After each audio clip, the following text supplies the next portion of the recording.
Hey, what's up you guys? You're watching Team APS, Paul here, and in today's video I wanted to share with you guys the top 5 best beginner Yu-Gi-Oh decks for 2019. So I like to make this video every now and again because there are always new Yu-Gi-Oh players who are just getting into the game and they want to know what decks they can pick up and play that aren't too hard to learn but can still be pretty good when they're mastered. And so for this video I tried to focus on decks that are fairly recent or that have gotten recent support. Of course, there are plenty of honorable mentions that I'll add in at the end, and I also want to know what you guys enjoy, what decks you'd recommend for a new player. Let me know down in the comments. Alright, so let's hop in. So we're going to kick this off with Dragunities. This is actually a fairly old Yu-Gi-Oh theme, but it recently got new support in Cybernetic Horizon, and it's a pretty fun deck. So the idea is that you've got these dragon and wing beast monsters, they're all wind as well, and they focus on equipping other Dragunity monsters to themselves as equip spells. So a classic combo involves Dragunity Ducks and Dragunity Phalanx. Dragunity Ducks, when it's normal summon, can equip a Dragunity monster from your graveyard to itself. And then the Dragunity monsters, when they're equipped, can oftentimes unequip themselves and special summon themselves to the field. So it kind of reminds you of the old Union mechanics in Yu-Gi-Oh!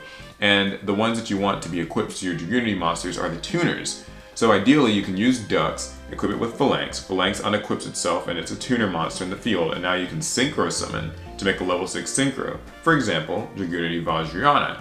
When it's Synchro summoned, it actually equips a Dragunity monster from your graveyard back into itself, and then that can unequip and it's a tuner, and then you can Synchro again for a level 8 monster.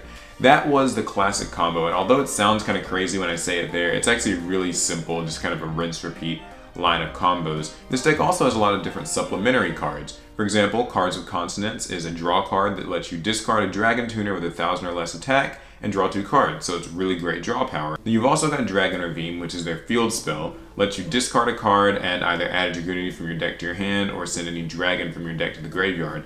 This card's actually used in a lot of other combo decks, but for Dragunities in particular, it's a great way to improve the deck's consistency. I mentioned that they recently got support as well. The major cards are Dragunity Ascalon, which is a new Synchro monster. It's a huge boss monster that can actually banish a Dragunity monster in your graveyard to get rid of your opponent's cards, and then when it dies, it summons any of your other Dragunity monsters. Plus, there's Dragunity Sonatus and Dragunity Qs, which are new versions of Dragunity Ducks and Phalanx, respectively. This deck is surprisingly consistent, and the only real weakness it has is if your opponent does have access to cards like Twin Twisters that can get rid of your equip spells or get rid of your Dragon Ravine, then you're in for a bit of a problem. And then also, you do have to make sure that you're using cards like Great Fly to expand your extra monster zones and let you summon all those synchros. All in all though, it's a very simple deck to play. It doesn't change a whole lot, but you can still make a variety of boss monsters, so I highly recommend it. So deck number 2 is Photons. Another fairly old Yu-Gi-Oh archetype, but it recently got support in Legendary Duelist, White Dragon Abyss. So they're used by Kite Tenjo in the Yu-Gi-Oh! Zexal anime, and it's a very simple, straightforward deck, really. It involves a bunch of light monsters that make Xyz monsters, and their Xyz monsters kind of come in 2 different types. You've got the rank 4 Xyz, which is like the Star Liege type of Xyz monsters. They usually play support and supplement your big Xyz monsters, which are the Galaxy Eyes monsters. These guys are, high attack, really powerful effects. Everything sort of centers around the Photon and Galaxy monsters, but namely Galaxy Eyes Photon Dragon. It's actually just a regular monster, it doesn't have any particularly crazy effects other than being able to run away in the battle phase and come back and having high attack and all that stuff. But you have to run it because so many of your support cards revolve around this monster. Either reviving it from the graveyard, summoning it from the deck, discarding it from the hand, all kinds of things. So Starliege Photon Blast Dragon is one of their new support cards that protects your high level monsters. That could be any of your Xyz monsters or any of your just Galaxy Eyes Photon Dragons. They can't be targeted and they also can't be destroyed. Galaxy Eyes Soul Flare Dragon is their new Link monster, which not only recovers one of your Photon monsters when it gets summoned, but can also discard a Photon monster or a Galaxy Eyes Photon Dragon in the main phase and destroy any of your opponent's special summon monsters as a quick effect, which is actually pretty strong. And then there's a new boss monster, Galaxy Eyes Photon Lord, that can negate and destroy opponent's cards and can continue to re-equip itself with Photons or Galaxy monsters as material from your hand and your field, so it stays pumped up, it stays like negating and just making your opponent have a really difficult time. Plus there's all the existing old support for this deck, things like Excelite, Photon Sanctuary, Galaxy Zero, Galaxy Expedition. All in all, it's a very straightforward deck that's also extremely powerful. I actually run it myself, so I can highly recommend it. It's very fun, it's very consistent, and it can steal a lot of games. So definitely worth picking up. Deck 3 is Blackwings, another classic Yu-Gi-Oh deck that recently got support in Legendary Duelist White Dragon Abyss. So you might be noticing we have a trend here. Blackwings are it's a fan favorite. It's definitely a classic. It's from Yu-Gi-Oh 5D's era, so lots of decks that people love from that time. Blackwings in particular are a synchro spam deck. They've always been known for that, but what a lot of people don't know is that over the years they've just gotten more and more support. Like any given year there's like 2 or 3 new Blackwing cards, either monsters or support cards or new synchros. So most recently they got an extremely powerful synchro in Blackwing Full Armor Master. This thing is actually insane. High attack points, unaffected by other card effects. Whenever your opponent's monsters use their monster effects, it puts a wedge counter on the monsters and you can take control of them or you can destroy them. This monster alone isn't actually that hard to make in Blackwings because they've got plenty of monsters that can special summon themselves from the hand, summon more Blackwings from the graveyard or the banish zone even. And it's kind of crazy. And then that alongside Black Whirlwind means that you get to continue to refill your hand with new Blackwing monsters, so it's harder to lose advantage that way. And when you get Full Armor Master in the field, it's really tough for your opponent to actually get rid of it. But that's not the only thing that Blackwings have. They've got other powerful synchro monsters like Raikiri and Obsidian Hawkjoe, Nathung, all these monsters that either recoup advantage or destroy opponents' cards. It's really a very strong strategy, and I think that my favorite thing about it is that you can kind of play this deck however you want to. Like, yes, you'll always be doing synchro summons, but because of the amount of Blackwing monsters that have been released just over the past like 5-6 years, it just means that you can either focus on, you know, some of the more main deck like Blackwing monsters that are really powerful, or you can focus on just spamming out Full Armor Master. And they've got lots of really good main deck ones. So Rocco can boost itself up. Gale can decrease your opponent's monster's attack. You've got old ones like Shura that can summon Blackwings from the deck. And then of course you've got like Blizzard and Kalut, which is a hand trap that actually raises your attack points.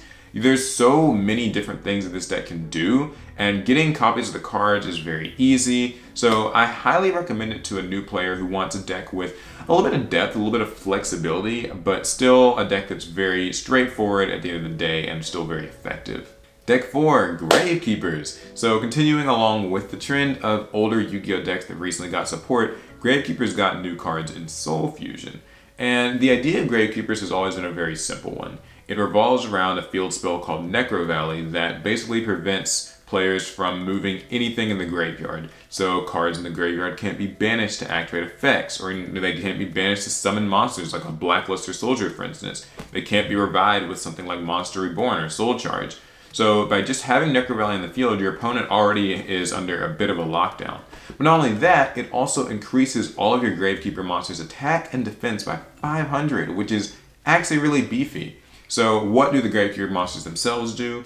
A lot of really basic utility effects. You've got things like Gravekeeper's Recruiter, they can search monsters, Gravekeeper's Spy, they can summon monsters from the deck, Gravekeeper's Descendant, which can tribute your Gravekeeper monsters to destroy your opponent's cards, Gravekeeper's Commandant, that can search your Necro Valley from the grave, Gravekeeper's Heretic. There's so many new Gravekeeper's monsters and old Gravekeeper's monsters that just have great effects, and then you get to bring some of their spell and traps into the picture too. So Royal Tribute has always been known as the Gravekeeper trump card. It basically makes your opponent discard all the cards in their hand, but you do have to have Necro Valley in the field. It's been limited for a reason, so this card is very strong, obviously. And then you've also got things like Imperial Tomb in the Necro Valley. It's their trap card.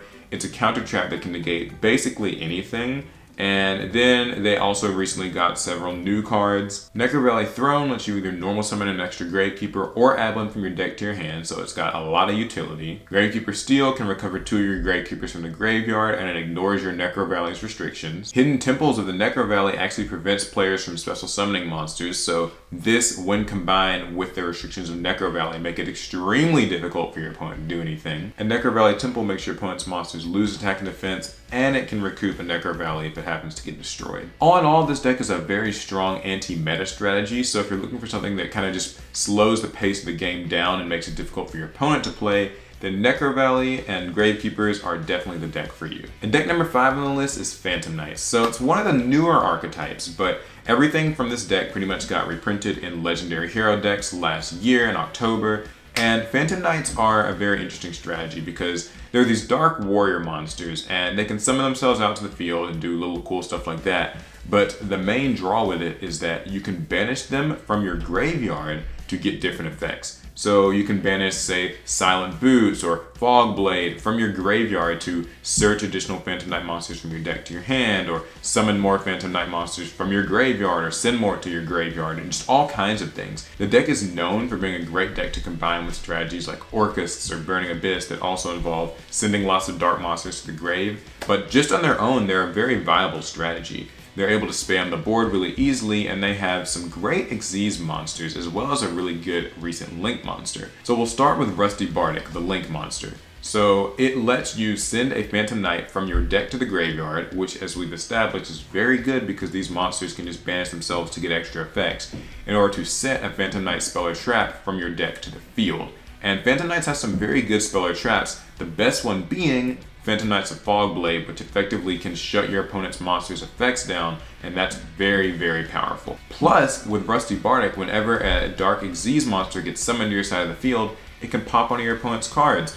Lo and behold, Phantom Knights have a couple of different Dark Xyz monsters that they want to summon, the best of which is the Phantom Knights of Breaksword, which lets you pop a card on your field and your opponent's field, and then also when it gets destroyed, it summons 2 Phantom Knight monsters back from your grave. So if you can't already tell, this deck, it really revolves all around just sending these monsters to the grave, banishing themselves for their effects, and then recycling them and using them to make Link monsters and to make Xyz monsters, and using the spells and traps as support cards. It's a very annoying strategy for your opponent to face because it can sometimes just feel like an overwhelming just flow of advantage, and that's actually one of the things I like the most about this deck. And I guess to end the video, I've also got 2 honorary mentions that I always have to recommend to new Yu-Gi-Oh players, and that's ABCs and Dinosaurs. Both strategies are good, I just didn't include them on the list because they're a bit older and they're so overused I felt like I would go with something new. Alright, so those are the 5 Yu-Gi-Oh decks for beginners. Hopefully you learned something, hopefully you'll try one of these decks out. Share this video with a friend who maybe just got into Yu-Gi-Oh if you're not a new Yu-Gi-Oh player yourself. And of course, like I said, let me know down in the comments what other decks you would recommend for a new Yu-Gi-Oh player. Alright, that's gonna be it. I will see you guys in the next video. Pass turn.